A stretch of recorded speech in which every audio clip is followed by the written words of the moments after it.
Vengo yo y dije yo, hey Munra, le dije yo, me llega lo que usted me dice, le dije. Y no se enoja usted que le digan Munra, no, me decía, es mi indicativo, me dijo.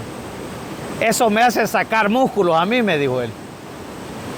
Y eso me hace sentirme a mí bien, me dijo, que me diga Munra, porque ese es mi indicativo y mi nombre nunca me lo vayas a decir, me dijo. Por favor. Por favor, me dijo. Entonces vine yo y le agradecí al Munra y le agradecí a mi teniente porque ya no andaba yo con el uniforme que yo pensaba ir allá a andar en el campo, ¿verdad? Y fue la primera experiencia, la primera lección que yo tuve para ingresar a la fila. Con ropa hecha leña, con ropa uniforme, el más viejo, pues hoy no. Hoy me fijo de que los soldados, no hombre, hoy bien tipos andan, pues. Porque ellos no se atiran, ellos no se arrastran. Hoy el soldado como que se ha preparado no para la guerra, sino para otras cosas, ¿verdad? Para andar apantallando. Ajá, para andar apantallando. Y por eso es que a veces nosotros los militares que estuvimos en esas situaciones que vivimos, a veces no estamos muy de acuerdo con las acciones de algunos militares, ¿verdad? Que ahorita hacen. Pues ya le cuento, salimos ese día, nos dijeron que íbamos a ir a relevar a unos compañeros que estaban en el cerro Cacahuatique. Y sí, para adentrar de Gotera para el Cacahuatique teníamos que pasar por Sembra, Yamabal y Guatajiagua. Y esas zonas eran zonas de conflictivas. Pero los guerrilleros en aquel entonces también estaban bien informados. Bien ubicados, ellos los controlaban a nosotros. O sea, la guerrilla siempre trabajó con una inteligencia que hasta este momento le digo de que si no es que yo les dé la fama a ellos, pero hay que hablar las cosas como son. Si ellos hubieran continuado, ellos hubieran ganado la batalla.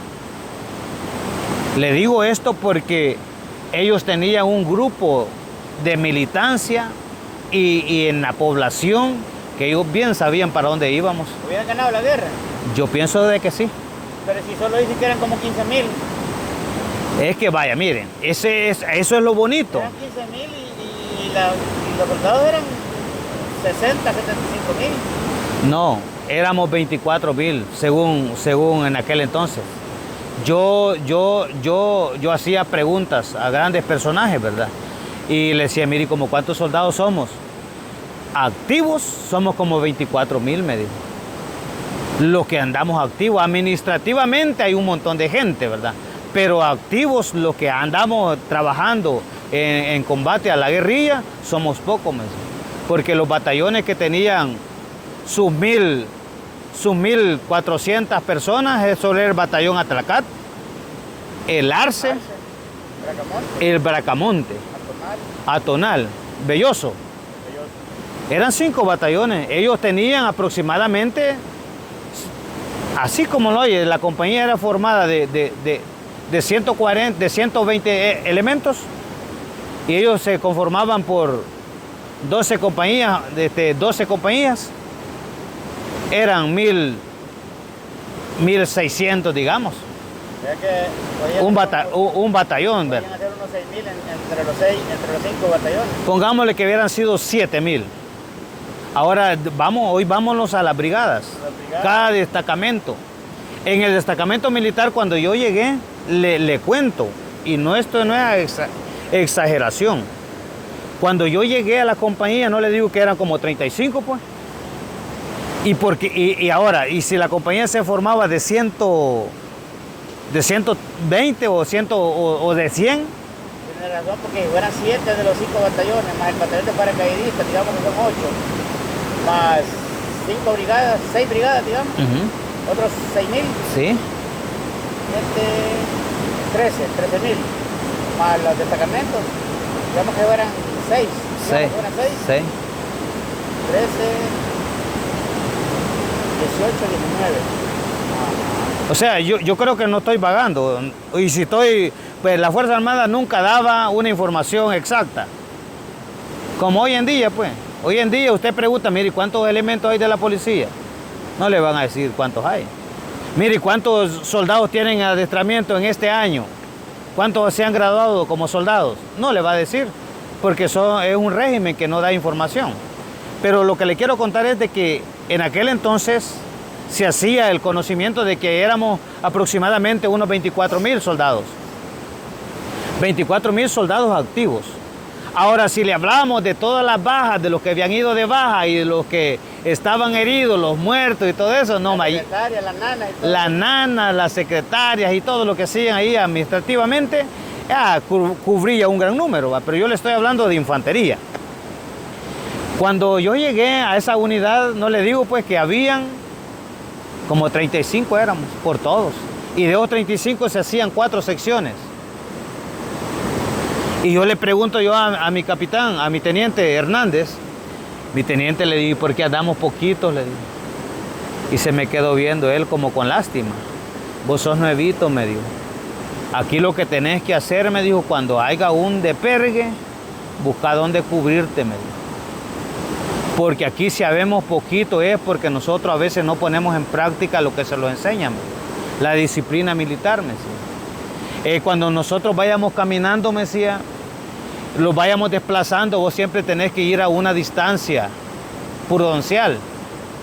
No tenés que irte quedando ni irte adelantando, sino que llevar a una mirada a tu compañero. Porque cuando vas así, a la guerrilla se sorprende, dice, a saber qué gran puño de soldados vienen ahí. Pero solo éramos 17 o 12 la sección. Entonces, para que nos viéramos bastante, guardábamos una gran distancia. Y le llamaban sección a ese poquito. A ese poquito. Escuadra le llamaban a una de 7. Pero lo que le quiero contar es de que empezamos a caminar para el lado de Sensembra. ¿La primera salida? Sí, la primera salida de mi primera operación, digámosle así. Empezamos y empecé yo a guardar distancia. No, hombre, si llegando íbamos nosotros a Yamabal, cuando la gente nos dijeron, ahí acaban de estar los muchachos. La gente nos contaba a nosotros y ellos no sé si se escondían o qué hacían, pero eran bien hábiles. Ellos tenían cómo se escapaban, yo no sé. Hasta hoy en tiempo nos estamos dando cuenta de los tatús, pues que cómo los hacían y se tapaban y se escondían, ¿verdad? Entonces nosotros pasábamos y a veces no teníamos contacto con ellos. Pero cuando ellos estaban de acuerdo o querían entretener a una unidad, no salía el montón de guerrilleros. Por eso le digo yo de que yo admiro a la guerrilla cómo peleó. Y quiero decirle, lo felicito a ellos porque ellos supieron administrar su poco recurso que tenían. Por eso que acaba de decir ahorita, le va a salir un comentario donde le digan, ay, ¿por qué no te fuiste con ellos? Pues? Ajá, claro, así dice mucho. Pero fíjense bien, es que esa idea era para todo el militarismo, que todos nosotros tendríamos que ocupar el buen recurso, saber utilizar el recurso. Y los soldados lo que hacían era de que si un disparo hacía un guerrillero, no, hombre, le ponían la 60, le ponían el 90, hasta artillería pedían, hasta el helicóptero llegaba el roquetero. Un disparo que le dijo. Un disparo, era un guerrillero. Entonces yo entiendo de que si eran 14,000 guerrilleros y los tenían quietos a nosotros, era porque ellos sabían pelear. Yo me recuerdo un día de que nos agarraron a balazos en una zona que le dicen estancia. No, hombre, ellos estaban en una elevación que nos veían de lejos. Y cuando nosotros llegamos a estancia, cuando nosotros llegamos a estancia, a ese caserío que llamaban el Cantón Estancia, ya para llegar al cerro nos salió un señor y nos dijo, miren, dijo, de milagro no los han agarrado a balazos, dijo. ¿Por qué? Le dijo. Por ahí han andado, dijo. Si hace poquito acaban de estar acá. Hablando, íbamos nosotros con el señor y empezamos nosotros a avanzar, más buzo, va. El que iba de antena, ese pobre iba hasta sudando, helado, porque no lo estaba esperando nadie, pues. Hoy en día, no, hombre, si hoy con el fusil cruzado andan los soldados. Con el fusil cruzado, el dron andan arriba. ellos tranquilos, ¿va? No, en aquel entonces no así andaba dron. Es cierto. Entonces el que iba de antena iba hasta con las quijadas temblándole, porque el guerrillero no estaba, como dicen, que lo íbamos a ver allá como un objeto blanco, no, él estaba bien escondido en unas buenas rocas. Y el primero que aseguraba eran a los dos de antena, al que iba de antena, y vigiaban a los que andaba de radio, o al que andaba a las 60, o al que le llevaban talla y que tenía mando. A ese vigiaban, y ya bloqueando a ese con dos, un solo guerrillero se encargaba de eso. Y le digo porque a nosotros nos sucedió eso. Cuando yo andaba en las fuerzas especiales, agarraron a una compañía y le mataron a 3 soldados, esa vez en estancia. Y cuando mataron a los 3 soldados, le cayeron con todo las unidades, y nosotros andábamos en las fuerzas especiales. Dijeron, bueno, las fuerzas especiales se van a ir allá. Y quiero contarles de que cuando nosotros estábamos en un puesto clave donde ellos podían pasar, ¿sabe cuántos guerrilleros eran? Solo eran 2. 2 guerrilleros que habían matado 3 soldados y tenían a todo el cuartel alborotado. Oiga bien, 2 guerrilleros. Muchos pueden decir, ¿por qué no te hiciste guerrillero? Así, yo veo que te inclinas a la guerrilla. No, ellos tenían disciplina. Quizás porque no era como un soldado que le daban el equipo de munición. ¿Qué hace falta esto? Mate. ¿Quieres granada? ¿Quieres esto? ¿Quieres aquello? Y ellos no, ellos, hey, dame otros 2 cartuchos, hey, dame otros 2. Quizás les costaba más. Ellos ocupaban o sabían utilizar, administrar sus recursos. Ellos no les daba uniforme. Ellos su ropa de ellos andaban.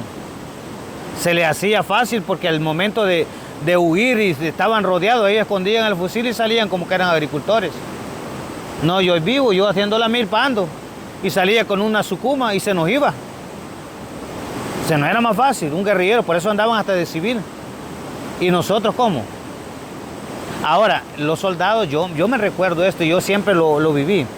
Yo me salí del ejército, o sea, es decir, de las unidades del batallón Cacahuatique, y me fui a meter a unas fuerzas especiales, porque yo ahí aprendí que en las fuerzas especiales sí había disciplina. Las fuerzas especiales había una gran disciplina, en la tropa no. El soldado raso no tiene todo el conocimiento que tiene uno de las fuerzas especiales. No es que no quiera, sino que no ha tenido la oportunidad.